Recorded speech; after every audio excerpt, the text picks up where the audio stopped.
Madeline. In an old house in Paris that was covered with vines lived 12 little girls in 2 straight lines. In 2 straight lines, they broke their bread and brushed their teeth and went to bed. They smiled at the good and frowned at the bad, and sometimes they were very sad. They left the house at 9:30 in 2 straight lines, in rain or shine.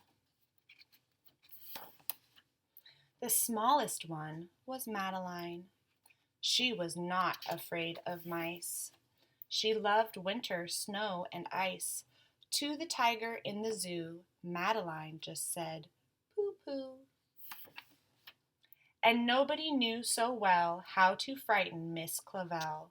In the middle of one night, Miss Clavell turned on her light. She said, "Something is not right."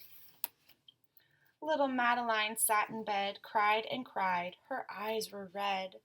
And soon after Dr. Cone came, he rushed out to the phone.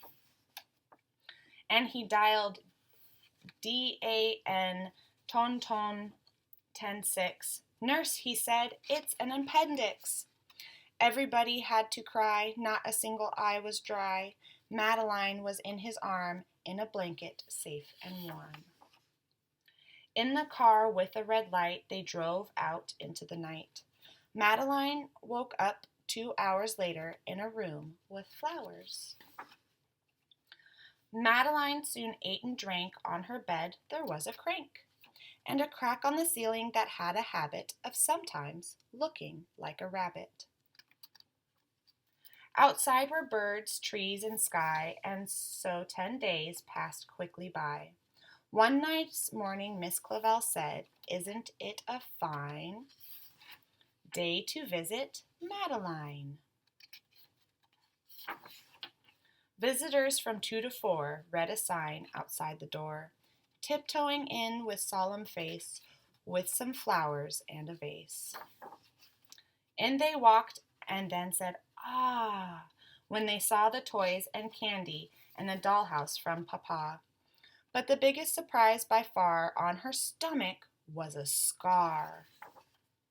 "Goodbye," they said, "we'll come again," and the little girls left in the rain.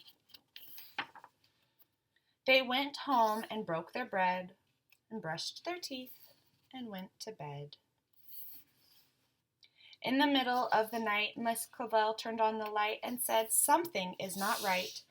And afraid of disaster, Miss Clavell ran fast and faster. And she said, "Please, children, do tell me what is troubling you." And all the little girls cried, "Boo-hoo! We want to have our appendix out too." "Good night, little girls. Thank the Lord you are well, and now go to sleep," said Miss Clavell. And she turned out the light and closed the door, and that's all there is. There isn't any more.